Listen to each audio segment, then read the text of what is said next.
श्रीनिताय गौ सुंदर की जय, लक्ष्मी नरसिंहदेव की जय, श्री प्रभुपाद की जय, ग्रंथराज श्रीमद्भागवत महापुराण की जय, निताय गौर प्रेमानंदे। ओम नमो भगवते वासुदेवाय।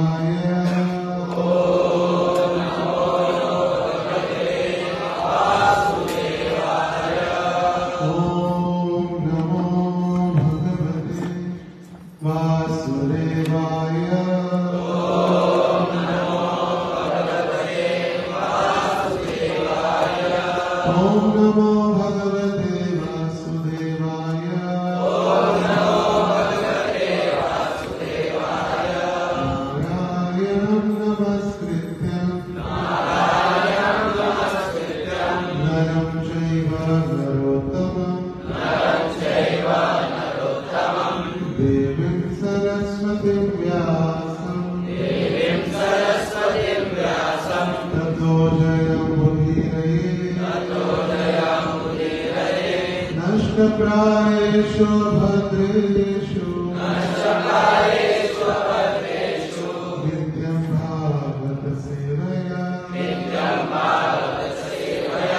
भगवती उत्तम श्लोके भक्तिर्भवति नैष्ठिकीं कृष्णाय वासुदेवाय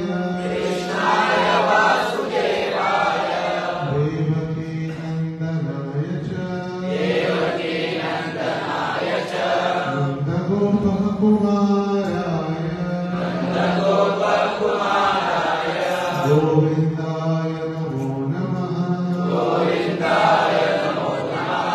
नमः पंकजनाभाय नमः पंकजमालिने नमः पंकजनेत्राय नमस्ते पंकजांग्रये।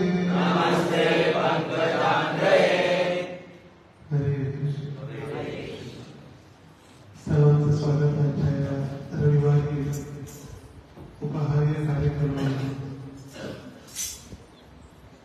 आज ऑगस्ट महिन्याचा पहिला रविवार 4 ऑगस्ट आणि आज तसे 2-3 तिथी किंवा भौतिक जगाच्या रीतिरिवाज किंवा परंपरा एक तर आज अमावस्या देखील आहे, गतहारी अमावस्या, पण त्याला सर्वांनी गटारी अमावस्या। गतहारी म्हणजे जे आपण गत म्हणजे आजच्या अगोदर जे काही अभक्ष भक्षण करत होतो ते अभक्ष भक्षण करणं बंद करणं आणि त्याचबरोबर श्रावण मासाची सुरुवात उद्यापासून आणि ही अमावस्या चातुर्मासाची देखील सुरुवात आहे। तसं गौडीय परंपरा किंवा उत्तर भारतीय जे पौर्णिमेपासून कॅलेंडर प्रारंभ होतं तिथे तर आपला श्रावण चालू झालेला गेल्या 15 दिवसापासून, पण महाराष्ट्र आणि महाराष्ट्राच्या खालचे जे प्रदेश आहेत त्या ठिकाणी अमावस्येपासून कॅलेंडर बदलतं आणि म्हणून पहिलं जे चातुर्मासाचा पहिला श्रावण आजपासून म्हणजे आज अमावस्या संपल्यानंतर उद्यापासून प्रारंभ होईल आणि म्हणून आपली जन्माष्टमी श्रावणात येते आणि उत्तर भारतामध्ये जन्माष्टमी भाद्रपद महिन्यात येते आणि म्हणून सुखदेव गोस्वामींनी वर्णन केलं भगवंतांचा अवतार श्रीकृष्ण अवतार झाला तो भाद्रपद महिन्यात। भागवतामध्ये वर्णन आहे भाद्रपद महिन्यामध्ये भाद्रपद महिन्याच्या अष्टमीला भगवान श्रीकृष्ण मथुरेमध्ये अवतरित झाले, पण आपली जन्माष्टमी येते श्रावण महिन्याला, कारण आपण 15 दिवस मागे चाललेलो आहे। तसंच आज फ्रेंडशिप डे सुद्धा आहे, मैत्रीचा दिवस. पण जगात मित्रता करावी कोणाला हा मोठा प्रश्न, किंवा विश्वास ठेवावा कोणाला. कोणीही कधीही हात देणार किंवा कधीही फसवण्याच्या प्रवृत्तीमध्येच असते. आत्मेंद्रिय प्रीतिवांच्या तारबली काम, कृष्णेंद्रिय प्रीतिवांच्या धरे प्रेमना. जोपर्यंत आपली इंद्रिय संतुष्ट होत आहेत तोपर्यंत सर्व आपले मित्र आहेत, बांधव आहेत किंवा नातेवाईक आहेत, कुटुंबातील सदस्य आहेत. पण जेव्हा आपली इंद्रिय तृप्ती बंद होते किंवा आपलं स्वार्थ बंद होतं त्यावेळी कुणीही मित्र किंवा कुणीही बंधू कुणीही नातेवाईक राहत नाही. आणि मग सख्खा भाऊ पक्का वैरी होतो. आणि तेच सख्खे अगदी प्राय मृत्यूदंड देण्यासाठी किंवा जीवे मारण्यासाठी देखील तयार होते. मग त्या आई वडिलांचं प्रेम असो किंवा बंधू प्रेम असो किंवा मित्र प्रेम असो. आणि त्या मित्रामध्ये जर एखाद्या अगदी घनिष्ठ मित्रता जरी असली आणि त्या मित्रतेमध्ये जर पैसा आणि स्त्री जर आली तर मग ती मैत्री अगदी दाट शत्रुत्वापर्यंत पोहोचलेली असते. म्हणून सांगितलं जातं की मित्रांमध्ये कधीही कांचन आणि कामिनी, पैसा आणि स्त्री जर आली तर ती मित्रता जास्त काळ टिकून राहत नाही. आणि म्हणून या भौतिक जगामध्ये जर सगळ्यात जवळचा जर मित्र कोणी असेल किंवा जर आपल्याला जर मित्र बनवायचा असेल तर ते भगवंत. ते कधीही आपल्याला एकटं सोडत कधी सोडत. मग काही परिवारातील सदस्य आपल्याला फक्त मृत्यूच्या शय्येपर्यंत, काही स्मशानापर्यंत, काही फक्त घराच्या दरवाजापर्यंतच असतात. पण भगवंत सदैव एक क्षणही आपल्याला न विसरता सदैव आपल्या हृदयामध्ये परमात्मा स्वरूप आहे. आणि कधीही कितीही चांगला वेळ असो, संकटाची वेळ असो, आजारपण असो किंवा काही असो, भगवंत कधीही आपल्याला सोडत नाही. आपल्याला वाटतं की भगवंतांनी आपल्याला सोडलेलं असेल, इतकं कष्ट दिलेलं असेल आणि भगवंत का इतकं कष्ट देतात. पण भगवंत जरीही त्या शरीराला कष्ट देत जरी असले किंवा जर आपल्याला वाटत असेल की आपल्याला कष्ट होत आहे, पण ती भगवंतांची एक अहेतुकी कृपाच आहे ज्यामुळे आपल्याला भगवंत सदैव एका शुद्ध मार्गावरती त्यांनी ठेवलेले. कष्ट शरीरासाठी होत असते पण आत्म्यासाठी कधी ते कष्ट होत नाही. भगवंतांनी जी मित्रता आपल्या बरोबर ठेवलेली आहे आणि भगवंतांनी कधीही आपुलकी आणि दुरावा कधीच केला नाही. हा माझा आणि हा परक्याचा. जसं मराठीत म्हणे आपला तो वाळ्या आणि दुसऱ्याचं कागदाचं. पण भगवंत प्रत्येक जीवाला ते एका पित्याप्रमाणे, एका मित्राप्रमाणे सदैव त्याची काळजी घेत असते. सदैव. मग तो अभक्त असो, भक्त असो किंवा भौतिक प्रगतीशील असो किंवा भौतिक जगामध्ये तो गरीब जरी असला, श्रीमंत असला, काळा असला, गोरा असला, कोणतंही द्वंद्व भगवंत न पाहता भगवंत त्या प्रत्येक जीवावर प्रेम करत असतो. आणि म्हणून ते सगळ्यात सुहृदय, प्रत्येकाचं हृदय जाणणारे आणि प्रत्येकावर प्रेम करणारे. आता जे लोक भगवंतांना मानत नाहीत किंवा जे लोक भगवंतांची शक्ती स्वीकारत नाहीत किंवा जे लोक भगवंतांची अध्यक्षता मानत नाही त्यांनाही भगवंत देतातच की खायला. त्यांना उपाशी मारले का? किंवा जे लोक मांसाहार करतात किंवा जे लोक पाप करतात त्यांच्या घरावरती सूर्यप्रकाश पडत नसले झाले नाही. त्यांनाही प्राणवायू भेटतो, त्यांनाही सूर्यप्रकाश भेटतो, त्यांच्याही घरी पाऊस पडतो, त्यांनाही अन्नधान्य मुबलक प्रमाणात प्राप्त होतो. श्री श्री राधा दामोदर. तर प्रत्येक जीवाला भगवंत आपला म्हणून स्वीकारतात. प्रत्येकाला. मग तो कुणीही असो, आपला परका, हे जे द्वंद्व आहे ते आपल्यामध्ये, भगवंतांमध्ये नाही. कधीच भगवंत त्या द्वंद्वामध्ये राहते आणि म्हणून भगवंतांनी आपल्याला देखील सांगितलेल्या भगवद्गीतेमध्ये द्वंद्वागीत विमत्सर या द्वंद्वाच्या पलीकडे जाऊन आपल्याला सर्वांशी प्रेम करणं शिकावं लागेल. फक्त मित्र मैत्रिणी आप्तेष्ट मित्र परिवार ते फक्त पत्रिकेत लिहिलेलं आहे. सहकुटुंब सहपरिवार आप्तेष्ट मित्र मंडळी सह, पण त्यांच्याच घरात दोन दुभावने असतात. लग्नाच्या शेवटच्या रात्रीपर्यंत भांडणं संपत, आम्हाला हेच भेटलं नाही, आम्हाला तेच भेटलं नाही, आम्हाला कपडे भेटले नाही, आम्हाला आहेर भेटले नाही. लिहिलं तर असतं येताना कोणी आहेर आणू नये, पण आहेर न आणलेल्यावरती अगदी दृष्ट बुद्धीनं किंवा दृष्ट त्या प्रवृत्तीनं बघितलं जातं. आणि हीच द्वंद्वाच्या पलीकडे भगवंत प्रत्येक जीवाला प्रेम करतात, म्हणून ते सगळ्या जवळचे मित्र. एक वेळी परमपूज्य लोकनाथ स्वामी महाराज दिल्लीमध्ये श्रील प्रभुपादांचे एक शिष्य श्याम सुंदर प्रभू त्यांना भेटण्यासाठी गेले.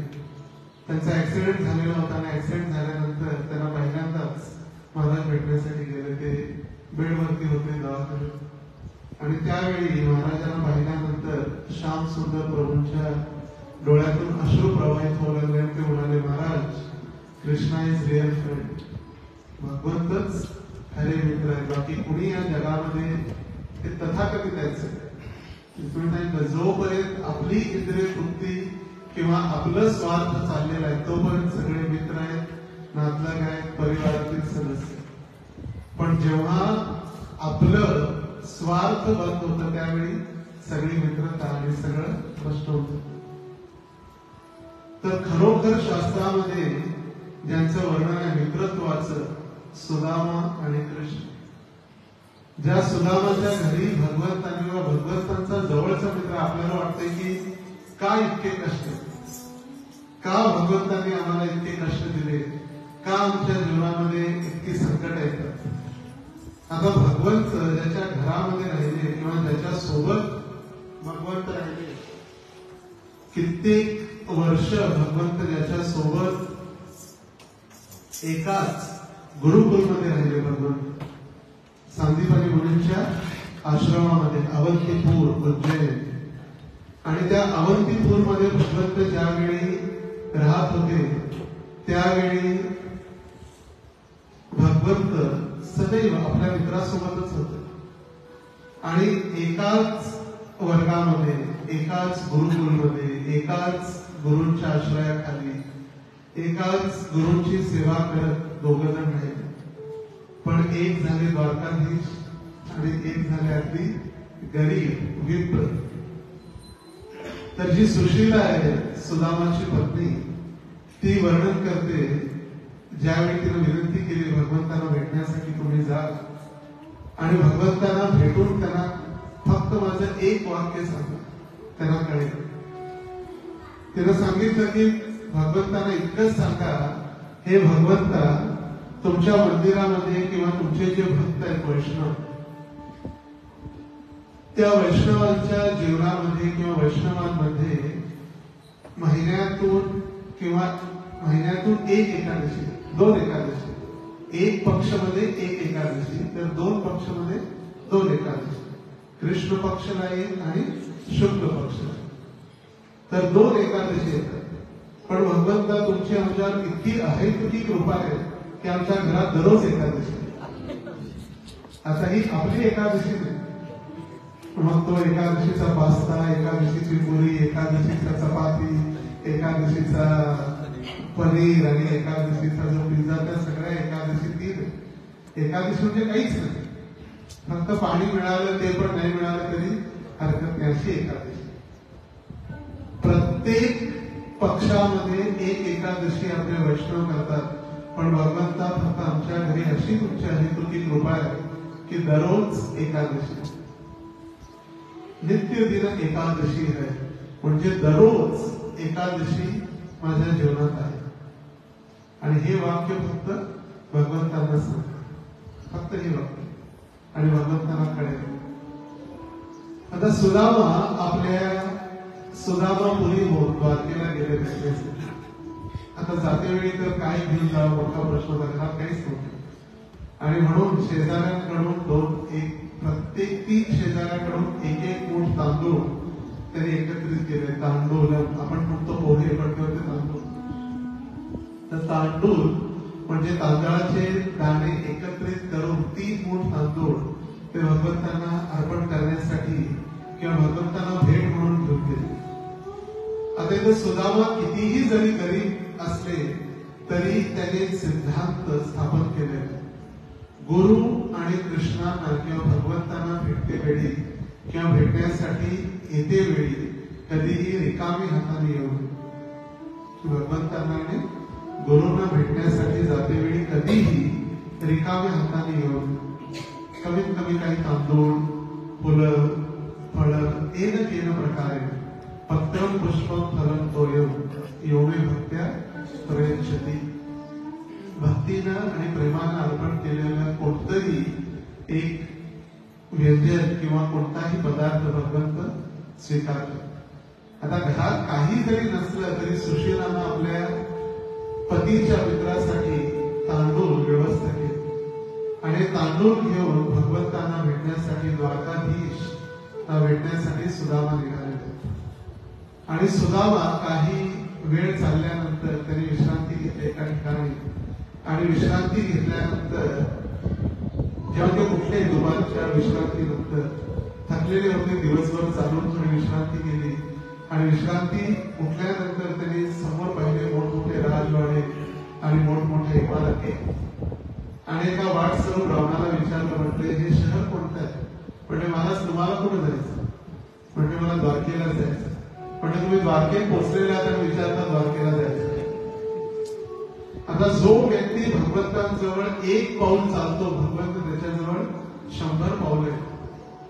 आता भगवंतांनी आपलं रेसिप्रोकेशन ज्याला म्हटलेलं आदान प्रदान, कारण सुदामाने आपलं आदान प्रदान केलं, भगवंतांनी देखील लगेच आदान प्रदान केलं. त्यांना जास्त चालावं लागलं आणि त्यांनी विचारलं की कुठं असतील माझे मित्र कृष्ण, कान्हा? ते म्हटले इथं ते कृष्ण किंवा कान्हाने तिथं राजाधिराज महाराज 1008 द्वारकाधीश, द्वारकेचे नरेश, द्वारकाधीश भगवंत.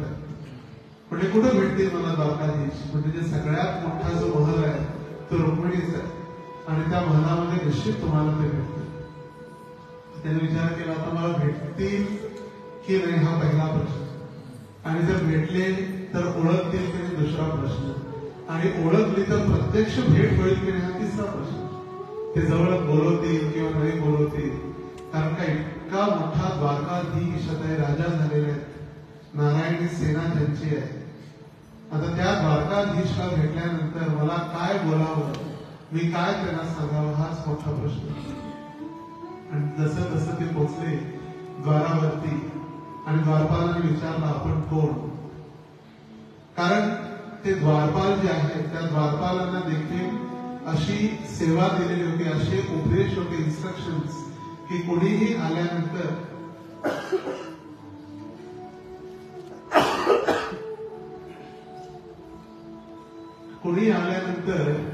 त्याला वापस पाठवायचं.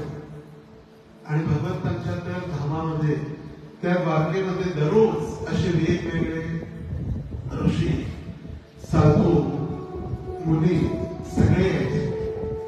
आणि त्यामुळे त्या द्वारपालांसाठी काही नवीन नव्हतं की आज इथे असे एकदम गरीब ब्राह्मण ज्यांचे कपडे फाटलेले आहेत आणि अगदी असं विचित्र स्वरूप त्यांचं होतं, अगदी गरीब.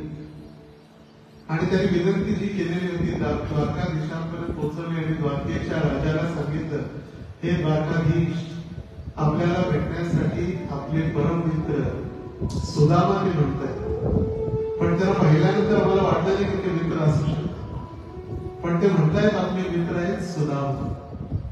जसं भगवंताने ऐकलं की सुदामा आलेला आहे, भगवंताने त्या सिंहासनावर अशी उडी मारली, त्यांच्या जे सिंहासन किंवा जे राज सिंहासन होतं, द्वारकेचं आसन, अशी उडी मारली. भगवंत द्वारापर्यंत त्यांना घेण्यासाठी गेले. भगवंतांचं उपवस्त्र तसंच रस्त्यात पडून गेलं, कपडे सगळे विस्कळीत झाले आणि स्वतः भगवंतांनी त्यांना स्वागत करून हात धरून घेऊन आणि भगवंतांनी आपल्या आसनावरती बसून जेव्हा रुक्मिणीला आदेश दिला जा आणि चरण प्रक्षालन करण्यासाठी पाद पूजा करण्यासाठी जल घेऊन ये, ते जल आणण्या अगोदर भगवंतांनी आपल्या अश्रूंनी त्यांचे चरण धुतलेले.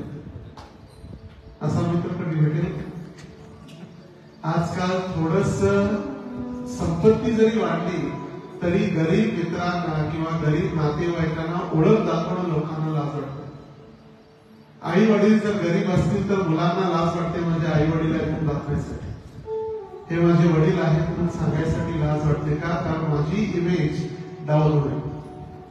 आणि या ठिकाणी भगवंत जे संपूर्ण ब्रह्मांडाचे स्वामी, अखिल ब्रह्मांड नायक, राजाधिराज, ते एका ब्राह्मणासाठी पळत आले आणि स्वतः त्यांना घेऊन पाय धुवायचं पाण्याची सुद्धा वाट बघितली. आपल्याला सगळी तयारी झाल्यानंतर आपण अभिषेकसाठी येतो, सगळी तयारी दुसऱ्याने करावी. का? आम्ही श्रेष्ठ. खरं भगवंतांनी पत्नीला सुद्धा सांगावं लागलं की रुक्मिणीला की काहीतरी करा. आता इतका मोठा व्यक्ती स्वतः ज्यांचे भगवंत आपल्या उपवस्त्र, आपल्या कपड्याने त्यांचे चरण पुसत आहेत, कारण चरणाला लागलेली धूळ आणि काटे, तो प्रत्येक काटा बघून भगवंतांच्या डोळ्यातून अश्रू प्रवाह होतो. आणि त्या अश्रूनेच भगवंतांनी त्यांचे चरण धुतले आणि ते चरण धुतलेलं पाणी आपल्या मस्तकावर टाकलं आणि रुक्मिणीला दिला. म्हणाले सगळ्या मुलांना, सगळ्या द्वारकेमध्ये हे पाणी शिंपडा. कारण का? भक्त पद धुली यार भक्त पद जल, भक्त भुक्त अवशिष्ट सेती महाबल. हे जे महाबल आहे, शक्ती, भगवंतांच्या भक्तांचं चरण धुतलेलं जल, हे फक्त चरणामुळे किंवा फक्त व्यास पूजे दिवशी किंवा फक्त जन्मोत्सवा दिवशी, हे कायम तितकं शक्तिशाली आहे. पण त्याच्यातली किंमत किंवा त्याची व्हॅल्यू जी आपल्याला माहिती, त्याची व्हॅल्यू, त्याची जी किंमत जी आहे, त्याचं श्रेष्ठत्व ते आपण जाणणार नसल्यामुळे त्याची किंमत आपल्याला कळते. काय 365 दिवस शक्ती आहे, फक्त व्यास पूजे दिवशी नाही. 365 दिवस त्यांच्या चरणाच्या धुळीमध्ये, ते चरण धुतलेल्या जलामध्ये आणि त्यांच्या उच्चिष्ट प्रसादामध्ये तितकी शक्ती आहे जितकी ती व्यास पूजे दिवशी सुद्धा असते. आणि रुक्मिणीनं भगवंतांची सेवा, चामर सेवा जी आता सुदामासाठी चामर सेवा आणि व्यजन सेवा म्हणजे पंख सेवा चालू आहे, मोर पंखाची सेवा. आता भगवंतांनी त्यांची सेवा केल्यानंतर, त्यांचं आदर स्वागत झाल्यानंतर भगवंतांनी स्वतःच्या शय्येवरती त्यांना बसवून भोजन करायला दिले. राजभोग भगवंतांचं आपल्या शय्येवरती शुद्ध शय्या जी होती, पांढरी शुभ्र शय्या, त्याच्यावरती झोपवलेला. आपला तरी पाय लागला, कपडे मध्ये नंतर कपड्याला डाग लागला, भगवंतांनी काहीच विचार केला, डाग आणि काही लागेल, अपवित्र होईल. आणि स्वतः भगवंतांनी त्यांची चरण सेवा केली, पाय लावून भगवंतांनी. आणि त्यावेळी भगवंतांनी विचारलं की काय आणायचं, काय आणले माझ्यासाठी. पहिला विचारलं घरगृहस्थी कशी चालू आहे, कारण का बालपणापासून इतकं वैराग्य की लग्न वगैरे केलं की नेमकं लग्न झालं मुलांनी, म्हणजे माताजी कशा आहे. आणि त्यावेळी मग विचारलं की काय आणलं, कारण का आणल्यापासून एक छोटस असं कपडा असा बांधलेला होता आणि तो लपून ठेवला होता, उडतच होत लपून ठेवलेला. हातामध्ये ते इतकं ऐश्वर बघितल्यानंतर त्या तांदळाची काय किंमत आहे.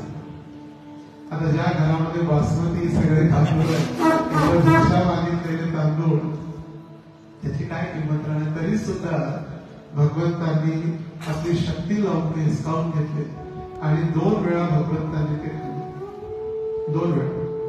एकदा भगवंतांनी खाल्लं आणि त्यांचे सगळे जितकेही कर्म होते ते नष्ट झाले. आणि दुसऱ्यांदा भगवंतांनी जेव्हा खाल्ले त्यावेळी स्वतःपेक्षा जास्त ऐश्वर, द्वारकेपेक्षा जास्त ऐश्वर त्यांना देव केलं न मागता. आणि तिसऱ्यांदा खाणं आठवड्यात रुक्मिणीने हात धरला, म्हणजे बस आता कच्चं जर तांदूळ खाल्ले तर पोट दुखते, आणि दुसरं जर आता जर तुम्ही तांदूळ खाल्ले तर मला भिकेला लागावं लागेल. साक्षात लक्ष्मी तिला भिकेला लागावं लागेल म्हणून तिला थांबवलं, आपल्या पतीचं पोट दुखणार नाही.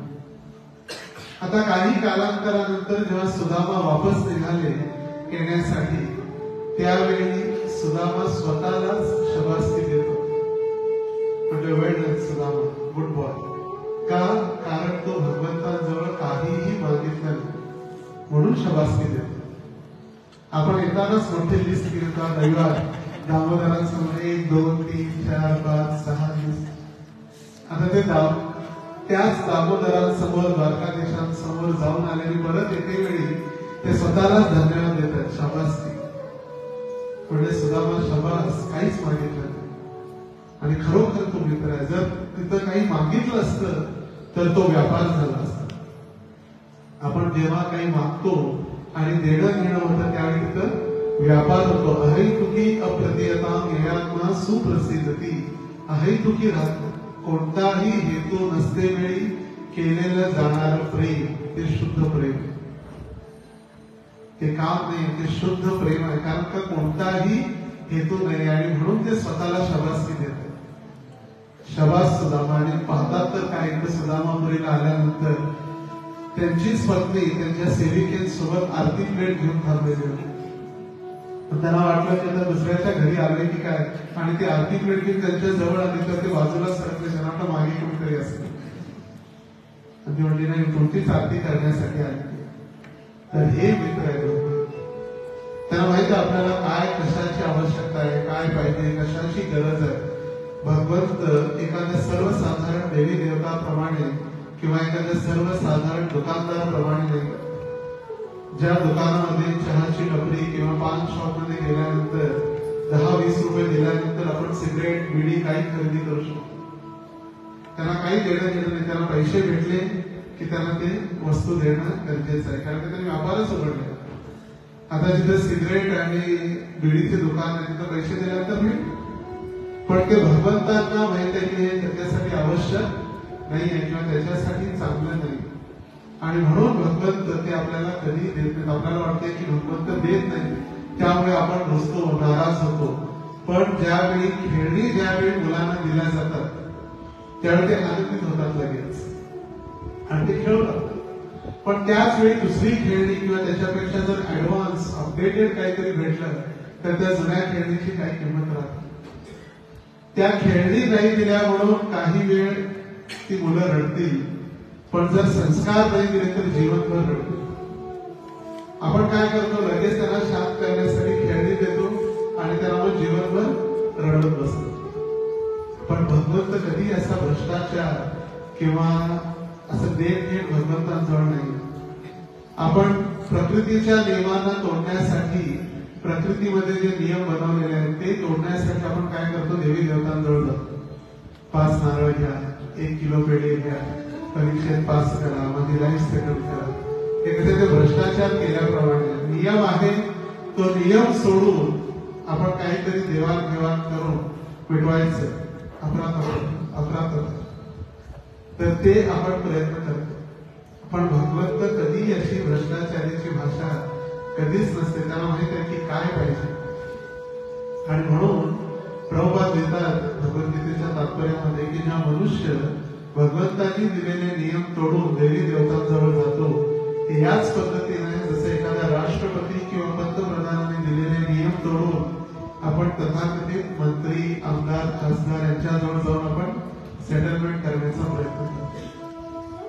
पण ते जास्त वेळ किंवा अगदी लांब पर्यंत चालत, थोड्या क्षणासाठी असतं. पण जर सरते शेवटी मृत्यूचा प्रश्न पर्यंत जर सोडवणारे मित्र असतील तर ते भगवंत. आता किती दयाळू, त्या दयाळू विषयी आता तर त्यांनी फक्त सुदामा गेले, त्यांनी काही मागितलं नाही तरी सुद्धा त्यांना एवढा ऐश्वर्य दिलं. आता ही पूतना अहो बकीयम स्तनकालकूटम जिन्हम सयायत पायदपि साधवी लेभे गतिर्धात्रियुचितम ततोनियंतम मा दयालु शरणम व्रजे. ती पूतना राक्षसी, अहो बकीयम, बकासुराची बहीण बकी, ती बकी भगवंतांना आपल्या स्तनपान करून मारण्यासाठी आलेली होती, विष पाजून. आणि तिनं ओरडलं जोरात, मुच्छता मुच्छता, मुक्त करा मुक्त करा. ज्यावेळी भगवंत तिच्या स्तनपानाबरोबर दुधासोबत तिचे प्राण सुद्धा भगवंत पिऊ लागले. ती ओरडू लागली, सोड मला, मुक्त कर. आणि इहलोकातून आणि परलोकातून दोन्हीकडून श्रीदेव गोस्वामी म्हणतात की तिने 2 वेळा म्हटलं मुच्यता.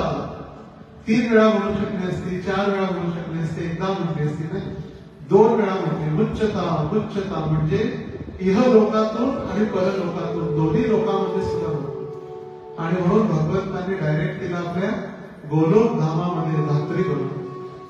जी स्त्री भगवंताला विष पाजवून जीवे मारण्यासाठी आलेली राक्षसी, तिला भगवंतांनी आपली आई बनवलं. काय काय कुणी दयाळू, कुणी असं दयाळू आपल्याला मारण्यासाठी आले, आपल्याला विष पाजवत आहे. आपल्याला माहित आहे की आपण मरणार आणि तरी सुद्धा आपण म्हणतो तुम्ही आमची आई समान आहात, तुम्ही माझ्या मित्रा समान आहात. कोण आहे दयाळू? तर असे भगवंत आपल्याला प्राप्त झालेले आहेत. आणि श्री प्रभुपादांच्या कृपेमुळे आपण प्रत्येक वेळी त्यांना क्षणोक्षणी त्यांची प्राप्ती, त्यांची अनुभूती, त्यांचा साक्षात्कार करू शकतो. पण प्रश्न आहे की भगवंत माझ्यासमोर थोडे उभे आहेत, ते उभे, पण ते मला थोडे आदेश देत आहेत, किंवा जरी आदेश देत असले तरी मला ऐकायला थोडे आदेश येतात. कारण आपण इतके शुद्ध अजून झालेले नाही की भगवंत जे बोलत आहेत किंवा भगवंत जी बासरी वाजवत आहेत ती आपल्याला ऐकायला येईल. हे 2 दिवस नक्की येणार आहे, त्याच्यात काहीच द्विधा असं नाही. जो व्यक्ती इस्कॉन मध्ये प्रामाणिकपणे गुरु शिष्य परंपरेच्या अधीन राहून सेवा करत आहे त्याला निश्चित रूपानं भगवंतांचं धाम प्राप्त होणार. त्याच्यामध्ये दुसरा दुजोरा नाही. आपल्याला वाटतं की प्रभुपादांनी आपल्याला दिलेलं नसेल, किंवा शुद्ध भक्ती दिलेली नाही, किंवा राग मार्ग दिलेला नाही. पण हे आपलं दुर्भाग्य. आपण प्रभुपादांचे ग्रंथ वाचत नाही म्हणून आपल्याला डावाडोल स्थिती उत्पन्न होते. प्रभुपाद घेऊन जातील की नाही, गुरु महाराज आपल्याला भगवत धामात घेऊन जातील की नाही, हा डाऊट आपल्याला येतो. कारण आपण प्रभुपादांच्या ग्रंथांचं अध्ययन करत नाही. म्हणून प्रभुपादांनी ही दिलेली ती संस्था आहे, किंवा श्री प्रभुपाद त्या संस्थेचे इंजिनचा डबा असल्याप्रमाणे, जसं रेल्वेचे इंजिन असेल तसं इंजिनचा डबा श्री प्रभुपाद आहे. आणि आपण ते बोगी आहे, वेगळी बोगी, ज्या इंजिनच्या मागे लागलेल्या वेगळ्या बोगी आहेत. आणि ही संस्था म्हणजे पटरी आहे, जे रेल्वेचं ट्रॅक. आता ट्रॅक वरती इंजिन लागलेलं आहे, त्या बोगी लागलेल्या. आता इंजिन सुरू झाल्यानंतर त्या सर्व बोगी त्याच्या मागे जाणार की नाही? आणि एकदा बोगी जोडल्यानंतर चिंता कोणाची आहे? रेल्वे डिपार्टमेंटची. त्यांना व्यवस्थित घेऊन जाणार. कारण का मध्ये थांबू शकत नाही, रेल्वे स्टेशनवरती जास्त वेळ थांबू शकत नाही. पाठीमागून येणाऱ्या गाड्या, पुढून येणाऱ्या गाड्या सगळ्यांना वेळेवरती आपण सोडणं गरजेचं आहे. त्यामुळे एकदा पटरीवर आलो म्हणजे गोलोक धामात जाणारे नशीब. पण त्या पटरीवरती राहणं गरजेचं आहे. पटरीवरती त्या टिकून राहणं गरजेचं आहे. कधी डावाडोल आले नाही, लेट झाली ट्रेन, 2 तास लेट झाली, 2.5 तास लेट झाली, आता मी पटरीवरून खाली उतरलं की समजलं. कष्ट येतील, जातील, व्यवस्थापन बदलेल, व्यवस्थापन असेल, पण जी शाश्वत आहे भगवंताची भक्ती, भगवंतांचं नाव, ते कधीही बदलणार नाही. आपलं शरीर जरी बदललेलं असेल तरी भगवंताची भक्ती मात्र कधीही बदलणार नाही. आणि म्हणून एकदा आपण या संस्थेमध्ये आल्यानंतर श्री प्रभुपादांच्या कृपेमुळे आपण जर टिकून राहिलो, हे न केलं प्रकारे त्या बोटीमध्ये जर टिकून राहिलो तर निश्चित ती बोट आपल्याला हे भवसागर पार करून भगवंतांच्या धामी निश्चित घेऊन जाईल. त्याच्यात दुसरा प्रश्नच नाही, डाऊटच नाही. 100% आहे, जाणार, भगवंतांच्या धामात जाणार. पण आपली इच्छा असेल तर, आपली इच्छा पाहिजे की जायचं. जर आज जर भगवंतांनी विचार केला की बाबा प्रवचन संपल्यानंतर 10 वाजता एक पुष्पक विमान समोर आलं आणि म्हटलं बसासाठी आपण तयार आहोत का जायचं, हा मोठा प्रश्न.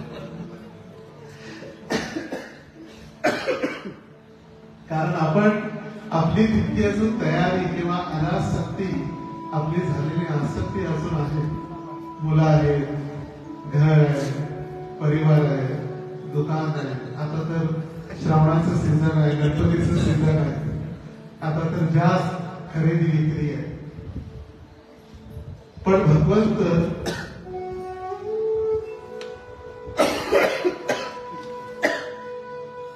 क्षमा करा.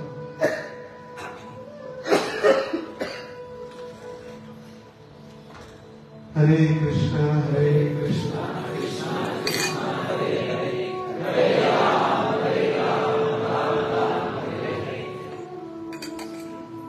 भवसागराच्या आजारपणातून जिथं सदैव व्यक्ती जन्म मृत्यू जरा आणि व्याधीच्या संकटात अडकलेला आहे. पण भगवंताची कृपा आहे की अजूनही आपण टिकून काहीतरी भगवंताची कृष्ण कथा आणि प्रभुपादांची कृपा की आपण भागवतची चर्चा करू शकतो. त्याचा आजारपण असायचे कधी न थांबणार. आधी आणि व्याधी. आधी म्हणजे मनुष्य पहिला चिंतन करतो, मला असं होऊ लागलंय, मी आजारी पडणार, मी थंड पाणी पिलं तर सर्दी होईल, उन्हात गेलं तर डोकं दुखेल. ती आधी. आणि मग खरोखर झाल्यानंतर ती व्याधी. तर हे आधी आणि व्याधीचं जे चक्र कधी न थांबणार. कारण आपण पाहतो सगळे ऋतू एकाच दिवशी चालू असतात. कधी कडक ऊन पडलेला असतो उन्हाळा, संध्याकाळी अगदी थंडी, रात्री कधी पाऊस पडतो. दिवसा एकाच दिवसामध्ये तिन्ही ऋतू चालले असतात. जर सांगतो भगवंत जरी आपल्या समोर प्रकट जरी असले तरी भगवंतांनी दिलेलं ज्ञान उपदेश आपण ऐकू शकत नाही किंवा जाणू शकत नाही. यासाठी आपल्याला परमपिता किंवा गुरूंची आवश्यकता असते. आणि भगवंत सर्वसाधारण मनुष्यापेक्षा एक प्रामाणिक गुरुच्या माध्यमातून ते सर्व उपदेश आपल्याला देत असतात. आज जसं सुदामाची भगवंतांनी सेवा केली, त्या जी भूतना होती तिला भगवंतांनी आपल्या धामी परत पाठवलं किंवा अर्जुनाला उपदेश दिले. हे सर्व उपदेश भगवंतांनी आपल्यासाठी सुद्धा ठेवलेले आहेत. पण ते उपदेश स्वीकारण्यासाठी आपल्याला एक प्रामाणिक गुरूंची आवश्यकता आहे. कारण ते इतकं स्वस्त ज्ञान नाही आहे की त्याला प्रत्येक जण समजू शकेल. भौतिक जगातील एखादं पुस्तक समजणं किंवा एखादा विषय समजून घेणं एका गुरुशिवाय असंभव. किंवा कोणताही विषय असतो, शाळा असो, शाळेमध्ये कोण असतात? गुरुजी आहेत. कॉलेजमध्ये कोण आहेत? गुरुजी आहेत. एमटेक करा, कोणती डिग्री करा, प्रत्येक ठिकाणी आपल्याला गुरुची आवश्यकता आहे. तर त्याच पद्धतीनं पिता हे सगळे आपल्या पहिले गुरु आहेत. पिता आपले पहिले गुरु. आणि त्याच बरोबर आध्यात्मिक गुरु हे देखील आपले पिता बनतात.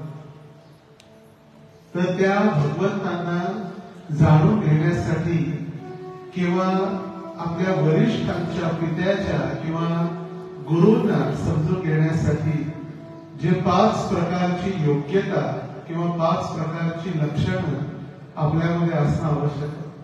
आणि तेव्हाच ही खरी मित्रता, खरं प्रेम आणि खरी संपत्ती जी आहे भगवत भक्ती ती आपल्याला प्राप्त होऊ शकते.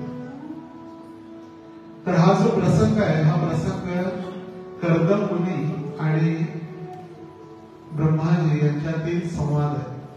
हा भागवतचा 3य स्कंद अध्याय 24 कर्दम मुनींचे वैराग्य. आता कर्दम मुनींना लग्न करून संतान उत्पन्न करण्याची इच्छा होती, पण ते बोलू शकत नव्हते. त्यांनी बोलून दाखवलं नाही की माझी इच्छा आहे. पण भगवंत मात्र अंतर्यामी आहे. भगवंतांना प्रत्येकाच्या हृदयामधलं माहिती आहे. ते बोलून सांगावं लागत नाही. आपण इच्छा केल्याबरोबरच कळतं भगवंतांच्या मनात काय चालू आहे. भगवंतांच्या कानात सांगावं लागत नाही. मनात असलेली गोष्ट भगवंतांना लगेच पोचलेली असते. कारण का त्या हृदयामध्येच भगवंत निवास करतो. आता भगवंतांनी ज्यावेळी इच्छा व्यक्त भगवंतांच्या समोर ज्यावेळी कर्दम मुनीने इच्छा व्यक्त केली की त्यांना विवाह करून संतान उत्पन्न करण्याची, त्यांच्या घरी सगळ्यात पहिला 9 मुली झाल्या, नवविधा भक्ती. 9 कन्या जन्माला आल्या, त्या नवविधा भक्ती. श्रवणम कीर्तनम विष्णु स्मरणम पाद सेवनम अर्चनम वंदनम दास्यम सख्यम आत्मनिवेदनम.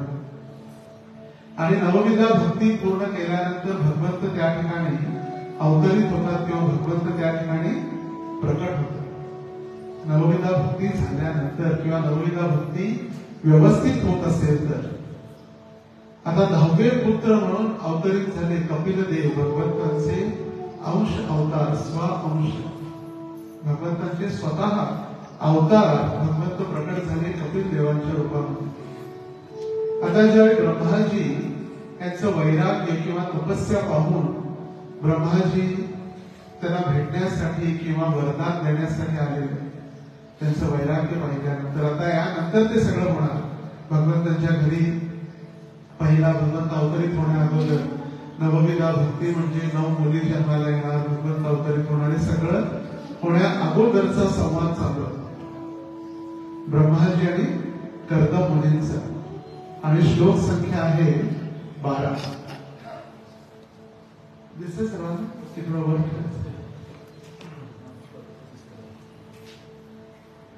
कृपया माझ्या मागे म्हणा. ब्रह्मोवाच त्वया मे पचितिस्तात् कल्पिता निर्व्यलीकतः यन्मे सच्गृहे वाक्यम् भगवान् मानदमानयन्. ब्रह्मोवाच त्वया मे पचितिस्तात् कल्पिता निर्व्यलीकतः यन्मे सद्गृहे वाक्यम् भगवान् मानदमानयन्.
पूजन केलेले आहे.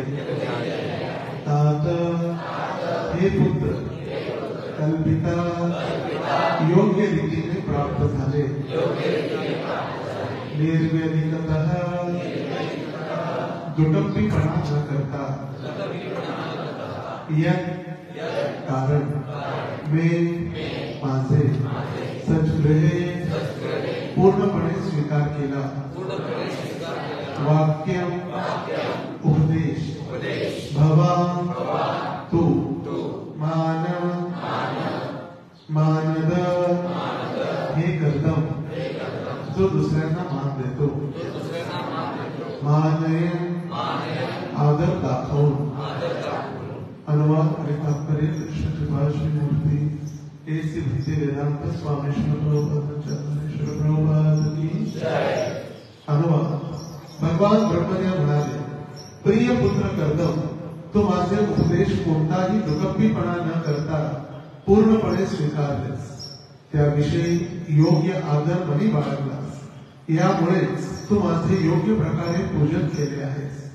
मी जे उपदेश केले होते त्याचे पूर्णपणे यथायोग्य पालन तुझ्याकडून झाले आहे आणि त्यामुळे मी तुझ्याकडून सन्मानित झालेलो आहे. तात्पर्य: विश्वामध्ये प्रथम जन्मलेले जीव म्हणून ब्रह्मदेव प्रत्येकाचेच आध्यात्मिक गुरु आहेत आणि त्याचबरोबर ते सर्व प्राणीमात्रांचे पिता व निर्माताही आहेत. कर्दमुनी एक प्रजापती अर्थात प्रजेचे निर्माता आहेत आणि तसेच ते ब्रह्मदेवांचे पुत्रही आहेत. कर्दमुनींनी आपल्या आध्यात्मिक गुरुच्या आज्ञांचे तंतोतंत आणि फसवणूक न करता पालन केल्यामुळे ब्रह्मदेव त्यांची स्तुती करतात. भौतिक जगामधील प्रत्येक बद्ध जीवामध्ये इतरांची फसवणूक करण्याची दोषी प्रवृत्ती असते. बद्ध जीवामध्ये 4 दोष आहेत. तो चुका करतो, तो भ्रमित होतो, तो इतरांची फसवणूक करतो आणि त्याची इंद्रिय अपूर्ण आहेत. परंतु जर त्याने गुरु शिष्य परंपरा पद्धतीमधील आध्यात्मिक गुरूंच्या उपदेशांचे पालन केले तर तो 4 दोषांच्या पलीकडे जातो. म्हणून अधिकृत आध्यात्मिक गुरूंकडून प्राप्त केलेले ज्ञान म्हणजे फसवणूक नव्हे. बद्ध जीवांनी निर्माण केलेले इतर सर्व प्रकारचे ज्ञान म्हणजे निव्वळ फसवणूकच आहे. कर्दमुनींनी त्यांना प्राप्त झालेल्या आज्ञांचे तंतोतंत पालन केले आणि अशा रीतीने त्याने आध्यात्मिक गुरूचा वास्तविक सन्मान केलेला आहे. हे ब्रह्मदेवांना पूर्णपणे माहीत होते. आध्यात्मिक गुरूचा आदर करणे म्हणजे त्यांच्या आदेशांचे शब्दः शब्द पालन करणे होय. त्या ठिकाणी श्रील प्रभुपाद जो वर्णन करत आहेत तात्पर्यामध्ये, भगवंतांना प्राप्त करण्यासाठी लागणाऱ्या 5 गोष्टी किंवा 5 लक्षण आपल्या अधिकाऱ्यांना किंवा आपल्या गुरूंना, आपल्या पित्याला प्रसन्न करण्यासाठी लागणाऱ्या आवश्यकता. तर श्लोकामध्येच 5 शब्द महत्वाचे आहेत.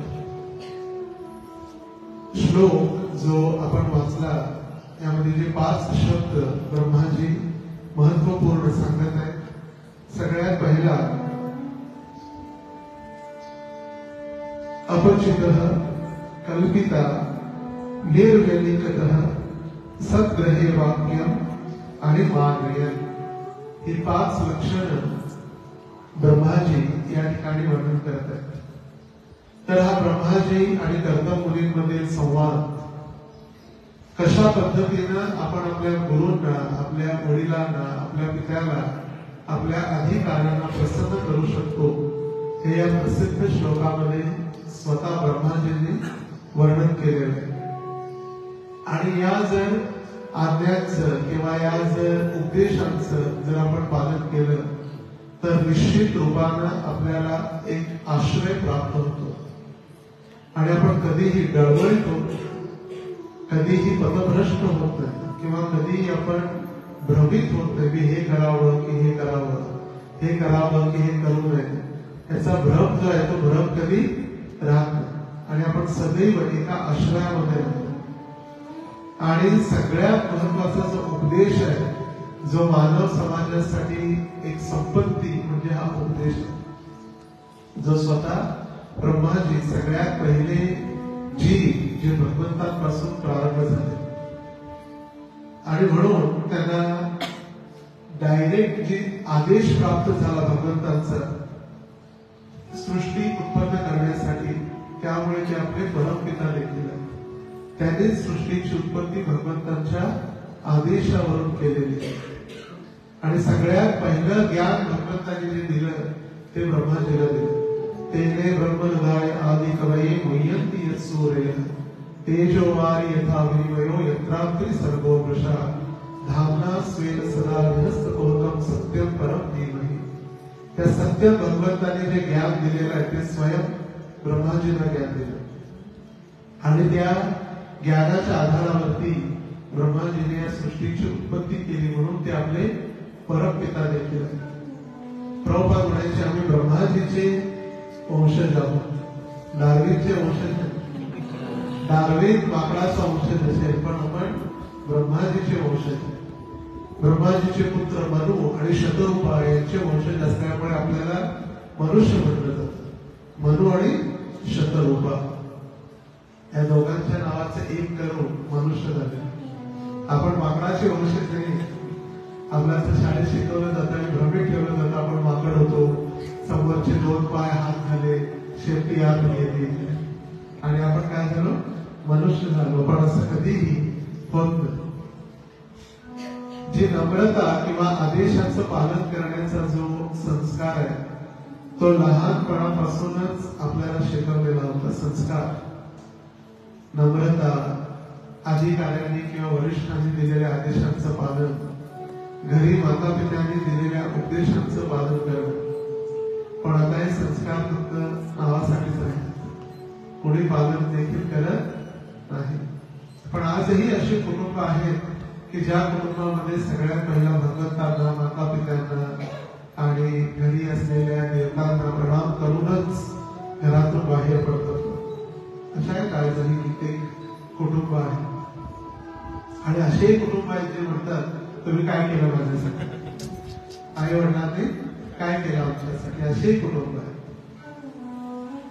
तर सर्वप्रथम जे आदेश सांगितलेले आहेत, उपदेश, आणि त्या उपदेशामध्ये वर्णन करण्यात आलेलं आहे की अधिकाऱ्यांना किंवा जे आपले पिता आहेत, गुरु आहेत, त्यांच्या इच्छेविरुद्ध कार्य करणं म्हणजे ते मायेचा एक प्रभाव आहे. कारण माया किंवा कली कुणाच्या अधीन होऊ देत.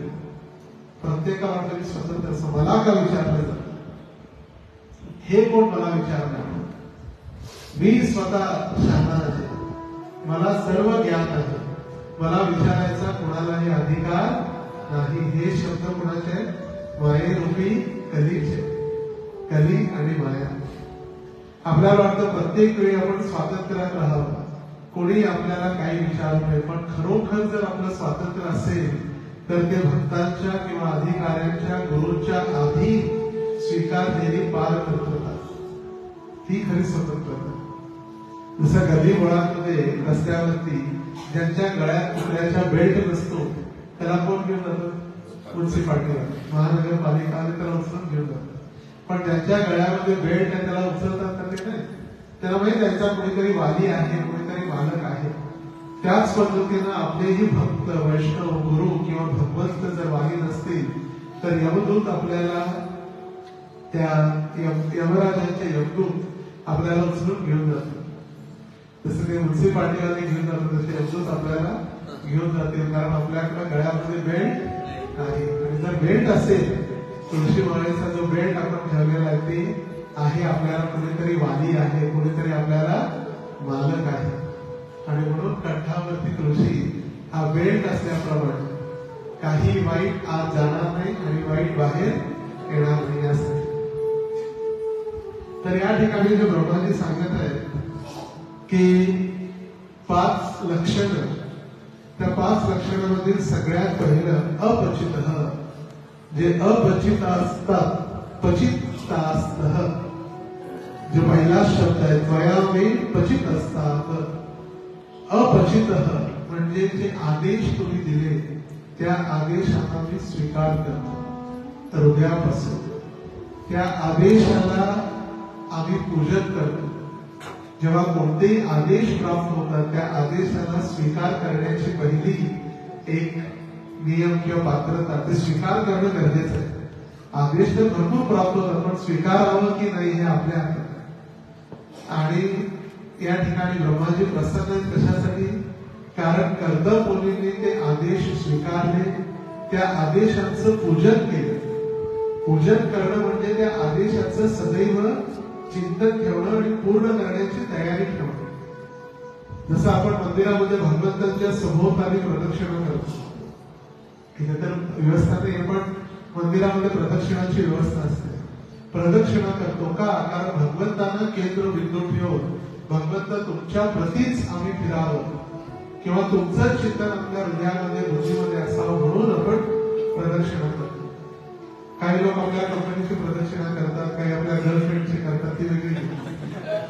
त्यांचं चिंतन त्यांच्यावर दिवसभर काय करावं त्याचं चिंतन असतं. दिवसभर कंपनीमध्ये, पैशामध्ये, आपल्या बॉसला प्रसन्न करण्यासाठी. पण जो व्यक्ती आदेशाचं स्वीकार करून त्या आदेश कशा पद्धतीनं पालन करतो हे जर त्याचं चिंतन असेल तर तो खरी प्रगती करू शकतो. जसं उदाहरणार्थ एखादा व्यक्ती, युवक जर एमटेक कंप्लीट करत असेल आणि त्या एमटेक करता करता त्याची जी कुशाग्र बुद्धी किंवा आदेश पालन करण्याची इच्छा बघून जेव्हा त्याचं जॉब लागतो तर जॉब लागल्यानंतर देखील तिथेही आदेश पूर्ण करण्याची इच्छा बघून त्याला विदेशामध्ये किंवा कुठेतरी जॉब किंवा प्रमोशन किंवा चांगला पगार वाटतो. आता विद्यार्थी तर 40 आहेत क्लासमध्ये, पण 4च विद्यार्थी जर्मनी किंवा अमेरिकेला पोहोचतात. का? कारण ती स्वीकारण्याची इच्छा, आदेश स्वीकारण्याची इच्छा आणि त्या आदेशाला पालन करण्याची इच्छा. 40 विद्यार्थी 4च का गेले अमेरिकेला? कारण त्यांची इच्छा होती ते आदेश पालन करण्याची, आदेश स्वीकारण्याची. तर हा पहिला गुण आहे, अपचितः. आदेश प्राप्त झाल्यानंतर ते आदेश स्वीकारणे आणि त्या आदेशाला स्वीकारून जबाबदारीने, रिस्पेक्टफुली म्हणजे आदरपूर्वक ते आदेश पालन करण्याची इच्छा. नंबर 2, कल्पितः. ते आदेश तर आता प्राप्त झाले, स्वीकारले. ते आदेश आपल्याला प्राप्त झाल्यानंतर आपण ते स्वीकारले, पण आता पूर्ण करायची इच्छा कधी ते आदेश स्वीकारले. आदेश तर प्रत्येकाला भेटतात. ऐकला पण जन्माष्टमी आहे, सेवा करायची आहे, गुरुने आदेश दिले 16 वेळा जप करा, 4 नियमांचं पालन करा, ऐकलं, पण पालन कोण करणार? कल्पितः. त्या आदेशांची पूर्णता अकम्प्लिश केलेले होते कोणी? कर्दम मुनीने. जेही आदेश त्यांना भगवंताद्वारे, ब्रह्माजीद्वारे प्राप्त झाले ते आदेश पूर्ण केले म्हणून ब्रह्माजी प्रसन्न झाले. दुसरं कारण. तिसरं, निर्व्यतिरिक्तः, विदाउट डुप्लिसिटी. निर्व्यतिरिक्तः म्हणजे त्यांनी जे निर्व्यतिरिक्तः शेवटचा शब्द आहे पहिल्या लाईन मधलं, दुटप्पीपणा न करता, मराठीमध्ये म्हटलं म्हणजे इंग्लिशमध्ये त्याला म्हटलेलं डुप्लिसिटी. दिखावा नाही केला पाहिजे. काही काही फक्त दिखावा असतो. गुरुने आदेश दिला, हा गुरु म्हणाल, बस तुम्हीच आदेशाचं पालन तुम्ही म्हणाल तसं कर. पण दिखावा नाही, प्रामाणिकपणे. काही काही भक्त प्रणाम करतात दुसऱ्यांना या इच्छेने की ते आम्हाला प्रणाम करावा म्हणून. आपण त्यांच्यामधील प्रभुत्व किंवा भगवत्ता याच्यासाठी प्रणाम नाही करत, त्यांनी आम्हाला प्रणाम करावा. प्रभूजी हा पुरुष आहे, प्रभूजी हा महापुरुष आहे, प्रभूजी तुम्ही शुद्ध भक्त आहात. का? म्हणजे त्यांनी पण म्हणाला की तुम्ही पण शुद्ध भक्त आहात. जसं प्रभुपादांच्या वेळी प्रभुपाद भक्ती विनोद ठाकूरांबद्दल बोलत होते आणि प्रभुपाद म्हणाले 6 गोस्वामी नंतर भक्ती विनोद ठाकूर 7वे गोस्वामी. प्रभुपाद तुम्ही 8वे गोस्वामी. प्रभुपाद म्हणाले तो 9वा गोस्वामी. तर 7वे, 8वे आणि 9वे प्रभुपाद आहेतच 8वे गोस्वामी. ते गोस्वामींच्या श्रृंखलेमध्येच आहे. त्यांची तपस्या आणि त्यांचं कार्य हे गोस्वामींच्या पराकाष्ठेच्या पलीकडे.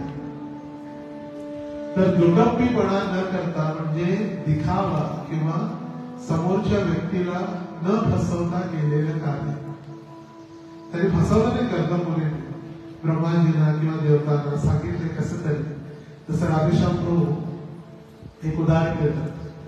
आळशी किंवा फसवण्याची प्रवृत्ती असो तर त्याने एका भक्तांना सांगितलं, प्रभूजी आज संध्याकाळी डिवाइस क्लास आहे आणि तुम्ही काय करा, डिवाइस हॉल जिथं आहे क्लास हॉल ती क्लासची सफाई करा. उद्या क्लास आहे संडेला. तर सांगितलं ते म्हणजे ठीक आहे प्रभूजी करतो. आता शनिवारी सांगितलं तर रविवारची सकाळ झाली, 9:30 वाजले रविवारची.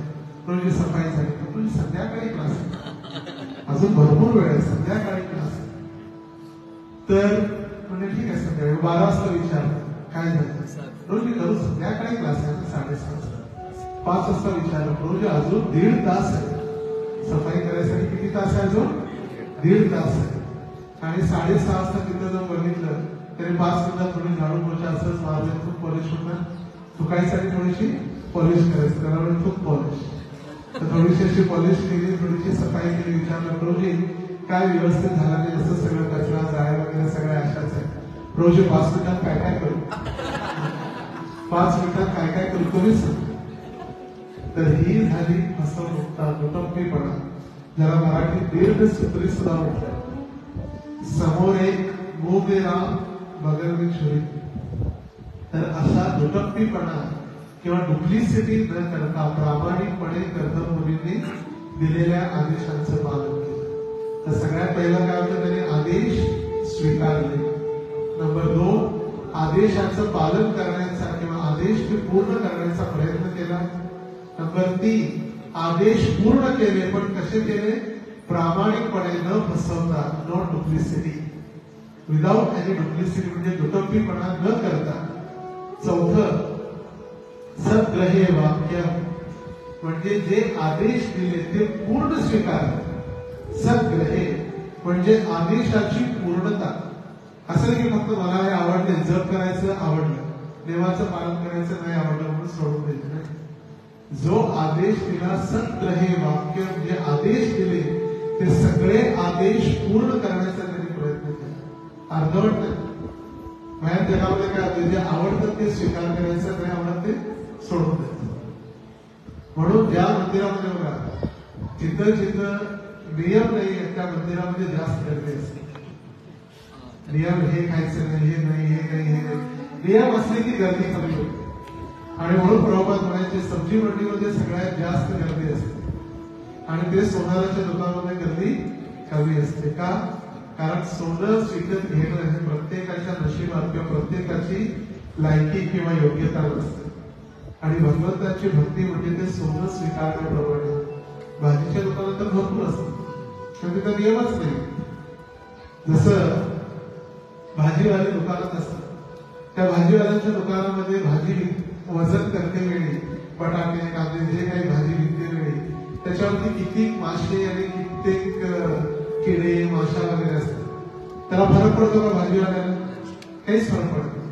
पण तीच एखादी माशी जर सोनाराच्या त्या प्लेटमध्ये, वजन करणाऱ्या प्लेटमध्ये वजन बदलतं की लगेच बदलतं, मिलीग्राम, 1-2 माशा जरी आल्या. त्याच पद्धतीनं भौतिक लोकांच्या जीवनामध्ये कितीही जरी संकट आली किंवा काही झालं, त्यांना काही फरक पडत नाही. पण आध्यात्मिक जीवनामध्ये थोडासा केलेला अपराध देखील आपल्याला भगवंतापासून दूर घेऊन जाऊ शकतो. ज्या पद्धतीनं ती माशी सोनाराच्या वजन काट्यामध्ये येते, तीच माशी जर भाजीवाल्याच्या काट्यात आली तर फरक पडतो का? तिथे 2-2 किलोनी चाललेला असतात. 10 माशा आल्या का आणि 20 आल्या का, काही फरक पडत नाही. पण तीच एक माशी जरी सोनाराच्या त्या वजन काट्यामध्ये आली तर लगेच वजन बदलतं, मिली ते वजनामध्ये, मिलीग्राम मध्ये. आणि म्हणून आपण भक्तीमध्ये सावधान असणं आवश्यक आहे. म्हणून म्हटलेलं आहे, साधू सावधान. प्रामाणिकपणे त्यांनी संपूर्ण आदेशाचं पालन करण्याचा प्रयत्न केला. आणि नंबर 5, मानयन म्हणजे पूर्णपणे आदरपूर्वक मान देणं, जबरदस्ती नाही. आता हे सांगितलंय, करायचं पण करायचं, बस जबरदस्ती. जसं बघताना किती वेळा मंदिरात यायचं, किती वेळा बोलता मंदिरात, बुधवारी बोलता, रविवारी बोलता, उत्सवाला बोलता, किती वेळा बोलता, कामं ते करायची त्यांना बोलवलंय जबरदस्तीनं. पण एक वेळ अशी येते की स्वाभाविक प्रेमाने ते उत्पन्न होते, स्वाभाविक मान, आदरपूर्वक.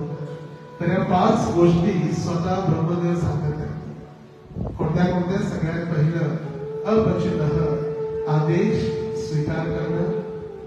त्यानंतर कल्पित आदेश पूर्ण करण्याची इच्छा ठेवणं. निर्व्यतिरिक्त विदाउट डुप्लिसिटी किंवा दुटप्पीपणा न करता सत्य हे वाक्य संपूर्ण पूर्ण रूपेण ती सेवा किंवा तो आदेश स्वीकारण्याचा प्रयत्न. आणि मानयन आदरपूर्वक. आणि जर या 5 गोष्टींचं आपण आदेशाचं पालन केलं तर श्री प्रभुपाद तात्पर्यामध्ये लिहित आहेत की ते 4 गुण जे आहेत आपले दुर्गुण म्हणू शकतो, किंवा जे 4 परिस्थिती आपल्या प्रत्येकाच्या जीवनामध्ये ज्यानं मनुष्य शरीर प्राप्त केलेलं आहे त्या मनुष्याच्या जीवनामध्ये 4 त्रुटी कायम आहेत. आपण सदैव चुका करत असतो, सदैव भ्रमात असतो, दुसऱ्याला फसवण्याचा प्रयत्न करत असतो आणि आपली अपूर्ण इंद्रिय. आता अपूर्ण इंद्रिय म्हणजे एखादं बोट किंवा नाक किंवा काय असं नाही. अपूर्ण इंद्रिय म्हणजे कोणत्याही इंद्रियापासून कोणतंही कार्य केलं जाऊ शकतं. त्याला म्हटलेलं आहे पूर्ण इंद्रिय.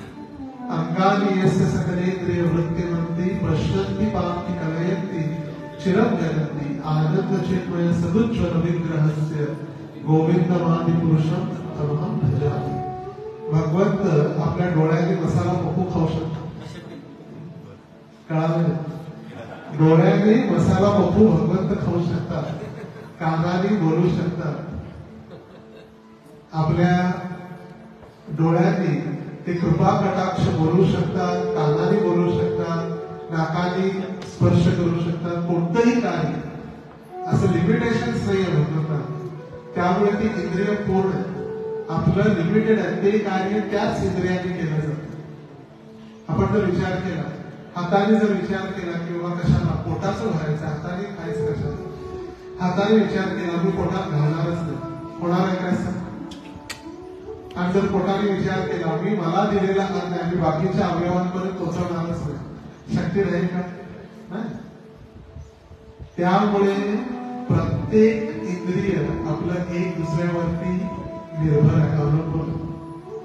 ते हात असो, पाय असो. आता सगळ्यात पहिला आपण कोणती वस्तू पाहतो डोळ्याने, मग पाय चालत तिथपर्यंत जातात, तो हाताने ते फळ काढलं जातं आणि मग ते जर भेटलं नाही किंवा कोणी आपल्याला दंड दिला तर डोळ्यातून अश्रू प्रवाहित होतं. कारण का बघितलेलं कोणी सगळ्यात पहिला डोळ्यातून. तर प्रत्येक वेळी आपली इंद्रिय अपूर्णता असल्यामुळे आपण चुका ह्या करतच असतो. पण एका प्रामाणिक गुरूंच्या मार्गदर्शनाखाली जर ह्या आदेशांचं पालन केलं तर निश्चित रूपात आपण या सगळ्या चुकांपासून मुक्त होऊ शकतो आणि भगवंतांच्या आश्रयामध्ये राहू शकतो. ते सगळ्यात महत्वाचं. आणि जर या नियमांचं पालन केलं तर निश्चित भगवंत आपल्याला समोर प्रकट होते. आणि मग तीच खरी जन्माष्टमी. जन्माष्टमी तर प्रत्येक जण आपल्या घरी, आपल्या गावी, आपल्या गल्लीत गोविंद आला रे आला चाललेलं असतं. मटकी फोडायला गोविंद आला. पण गोविंद आला त्या हृदयामध्ये आमंत्रित करणं. गोविंद आपल्या इंद्रियांना आनंद देणारे, आपल्या इंद्रियांना नियंत्रण करणारे ते गोविंद आपल्या हृदयामध्ये जेव्हा प्रकट होतील तीच खरी जन्माष्टमी असेल. तर फक्त 2 आठवडे राहिलेले आहेत जन्माष्टमीला. किती? 2. आज रविवार, एक रविवार सोडता पुढचा रविवार, येणारा रविवार 11 आणि त्यानंतर दुसरा कुठला आहे 18. 11 नंतर 18. तर जन्माष्टमीचा कार्यक्रम फक्त 2 आठवड्यांनी म्हणण्यापेक्षा त्याच्यापेक्षा पण कमी दिवस आहे. 16 तारखेपासून. आज किती आहे? 4. 16 मधून जर 4 गेले दिवस तर उरले किती? फक्त 12 दिवस. 12 दिवस आपल्याजवळ आणि 12 दिवसामध्ये आपल्याला संपूर्ण जन्माष्टमीची तयारी, उत्सवाची तयारी करायची. तर उत्सव प्रारंभ होईल शुक्रवार 16 तारखेपासून. 16 तारखेला पवित्रोपान एकादशी येत्या 16 तारखेला म्हणजे आजपासून 12 दिवसानंतर पवित्रोपान एकादशी शुक्रवारी आहे. तर शुक्रवार पासून संध्या आरती 4 दिवसासाठी 6 वाजता, शुक्रवार, शनिवार, रविवार 3 दिवस आणि 6:30 वाजता राधा गोविंदांची झुलन यात्रा असेल. राधा गोविंद झुलन यात्रा महोत्सव की. तर गोविंदजींना वृंदावनात आता दमट वातावरण असल्यामुळे आपल्यापैकी कोण कोण आलेले वृंदावन व्यासपूजेसाठी? 10 एक भक्त वृंदावनला होते. तर आपण पाहिले असेल किती गरमी, हीट किंवा गरमी किंवा ह्युमिडिटी, आणि ती गरमीपासून भगवंतांना थंड हवा प्राप्त व्हावी यासाठी झुलन यात्रा ही प्रारंभ होते. आणि मग भगवंतांच्या लीला एका नागपंचमीला पाहायला लागत असेल ते झुलन यात्रेच प्रतिबिंब आहे. आणि त्याच वेळेला नागपंचमी देखील असते. तर झुलन यात्रा 16 तारखेला प्रारंभ होईल पवित्रोपान एकादशीपासून. तसा श्रावण आपल्यासाठी श्रावण वगैरे तर काय नाही, दररोजच आपल्याला नियम पालन करायचे. जे तथाकथित धार्मिक आहे श्रावणात आम्ही खाणार, पण काल रात्रीपर्यंत आम्ही गावात आणि गटरेत पडणार. तर असे तर नियम नाही. आम्ही सोमवारी खात नाही, मंगळवारी चालतंय, घरात खात नाही, बाहेर चालतंय. अशी तथाकथित जे फसवी प्रवृत्ती त्यालाच म्हटलेलं आहे दुटप्पीपणा किंवा डुप्लिसिटी. भगवंतांना देखील फसवण्याचा प्रयत्न. घरात खात नाही, बाहेर चालतंय, सोमवारी खात नाही, बुधवारी चालतंय. विवाद असतं कधी देशा मोठ्या रांगा लागलेल्या असतात मांस खरेदी करण्यासाठी. पण जे मांस तो प्राणी विकणारा, प्राणी विकत घेणारा, त्या प्राण्याला कापणारा, त्या प्राण्याचं मांस खरेदी करणारा, ते मांस घेऊन येणारा, शिजवणारा आणि खाणारा 7 जणांना सारखंच पाप लागतं. असं नाही त्याने पाप केलं, त्याने मारलाय, त्याला पाप लागला, आम्ही तर खाणारे आहे, आम्ही तर खात नाही म्हणून आम्ही फक्त बनवून देतो. नाही, सगळ्यांसाठी तेवढंच पाप. खाणारा असो, मारणारा असो, कापणारा असो, सगळ्यांसाठी 7 जणांना सारखं सामूहिक पाप आहे, सामूहिकरित्या केलेलं पाप. तर 16 तारखेला एकादशी, 16, 17, 18 3 दिवस उत्सव असेल आणि चौथ्या दिवशी शोभा त्या झुलन यात्रेचा समापन 4था दिवस. 18 तारखेला म्हणजे आजपासून 15 दिवसांनी रविवारी सकाळी 8 वाजता आपण या ठिकाणी प्रवचन होणार नाही, पण बालाजी मंदिर दाजीपेठ येथून शोभायात्रा प्रारंभ होईल. ग्रंथराज भागवत महापुराण की भागवत कथेबद्दल किंवा भागवत कथेच्या अनुषंगाने भागवत ग्रंथ राधा दामोदरांचे उत्सव विग्रह श्री प्रभुपाद यांची शोभायात्रा दाजीपेठ येथील बालाजी मंदिरातून प्रारंभ होईल. आणि त्याच दिवशी जे भागवत कथेचे यजमान आहेत त्यांच्याद्वारे संकल्प देखील बालाजी मंदिरातच होईल. तर बालाजी मंदिरात संकल्प केल्यानंतर यजमान आपल्या डोक्यावरती भगवंतांचं साक्षात वाङ्मय स्वरूप भगवंतांना डोक्यावरती घेऊन त्यांची मिरवणूक शोभायात्रा होईल. 18 तारखेला. 19 तारखेला आहे सोमवारी बलराम जयंती. लक्षात नसेल तर लिहून घ्या, मोबाईलवर रिमाइंडर लावा, पण विसरू नका. बलराम जे आपले आदि गुरु आहेत बलरामजी, आणि भगवंत प्रकट होण्या अगोदर भगवंतांची तयारी, भगवंताच्या प्राकट्याची तयारी आपण कशी केली आहे हे पाहण्यासाठी अवतरित होतात बलरामजी. तर 19 तारखेला सोमवारी बलराम जयंती आहे, बलरामजींचा आविर्भाव. आणि त्याच दिवशीपासून बलरामजींची आध्यात्मिक शक्ती बलयुवक गर्गमध्ये जसं सांगितलं यशोदेला की तुमच्या मांडीवर जे बालक आहे ते कोण आहे? रोहिणी पुत्र. ते रोहिणीचे पुत्र बलराम आहे आणि ते बल देणारे आहेत आणि म्हणून त्यांचं नाव काय होईल? बलराम. संकर्षणस्त्वया, संकर्षणाचं स्वरूप हे बलरामचे अवतरित झालेले आहे. आणि ते बलरामजी 19 तारखेला अवतरित होणार आहेत. आणि त्याच दिवशी भागवत कथेचं पहिलं सत्र आणि भागवत कथा देखील सुरुवात होणार आहे. आपल्याला माहित असेल की ज्यावेळी आषाढ महिन्यामध्ये गोकर्णनी कथा केली, गोकर्णनी कथा केलेली होती 7 दिवस. पहिली कथा आषाढ महिन्यामध्ये कोणासाठी? दुंदुकारीसाठी. आणि दुंदुकारीने कथा ऐकली, कथेचं चिंतन मनन केलं आणि गोकर्ण भगवत धामात निघून गेला 7 दिवस कथेनंतर. पण जे बाकीचे लोक जे होते त्यांनी कथा ऐकली आणि तिथंच विसरले. कथा ऐकले, कपडे झटकले, तिथंच कथा सोडली आणि निघून गेले 7 दिवस. आता उठल्यानंतर सगळे कपडे झटकतात, खाली व्यवस्थित दरी आहे, बसायची व्यवस्था, तरी सुद्धा का इथली कथा तिथंच राहतात. आणि त्यांनी सुद्धा कथा तिथंच सोडून दिली आणि कोणीच भगवत धामात जाऊ शकलं नाही. आणि मग त्यावेळी गोकर्णाने विचारलं का हा भेद? नंद आणि सनंदला विचारलं का हा भेद? कथा तर सर्वांनी ऐकली, फक्त दुंदुकारीच का वैकुंठात? तर त्याने कथा सर्वांनी ऐकली आणि जर 7 दिवस कथा ऐकली तर मग रविवारी 25 तारखेला पुष्पक विमान येते. तर 7 दिवस भागवत कथेची सुरुवात 19 तारखेपासून आहे. आपण कथेचे यजमान किंवा कथेमध्ये आपण भाग घेऊ शकता. आपलं नाव नोंदणी करून कथेमध्ये सेवा करून. सगळ्यात महत्वाची सेवा ही कथेमध्ये उपस्थित राहणे, कथा ऐकण्यासाठी. आणि वेळ आहे दुपारी 3:30 ते 6:30. म्हणजे घरी सगळे कामं संपलेले असतात. संध्याकाळी गेल्यानंतर आपण स्वयंपाक करू शकता. घरी आपल्या मुलांची, परिवारातील सदस्यांची काळजी घेऊ शकता. सकाळी कथा नाहीये, दुपारी किती वाजता? 3:30 ते 6:30. आणि सोमवारी बलराम जयंती असल्यामुळे कथा थोडीशी कथेमध्ये बदल आहे. 3:30 ला कथा प्रारंभ होईल. 3:30 ते 5:30 कथा होईल. 5:30 वाजता कृष्ण आणि बलरामांचा अभिषेक देखील होईल. आणि 6 वाजता 6 ते 6:30 बलराम कथा. पहिल्या दिवशी कथेचं महात्म्य, भागवत महात्म्य. आणि 5:30 वाजता अभिषेक. 6 ते 6:30 कृष्ण बलरामांची कथा, बलराम लीला. 6:30 वाजता झुलन यात्रा, भगवंतांची महाआरती आणि सर्वांसाठी महाप्रसाद.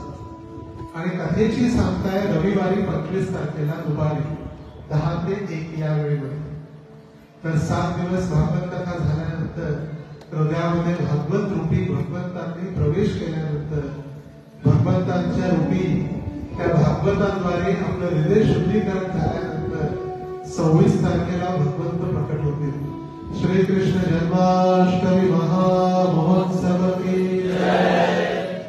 आणि 26 तारखेला श्रावण सोमवार. बघा, उद्या श्रावणाचा सुरुवात 72 वर्षानंतर श्रावण सोमवार पासून प्रारंभ झाला.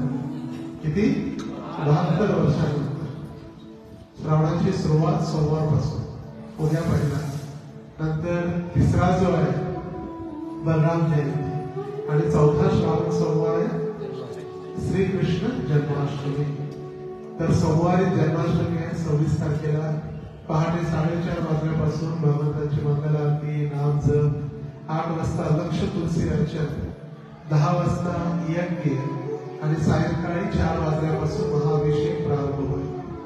तर सर्वांजवळ अगदी वेळ कमी आहे.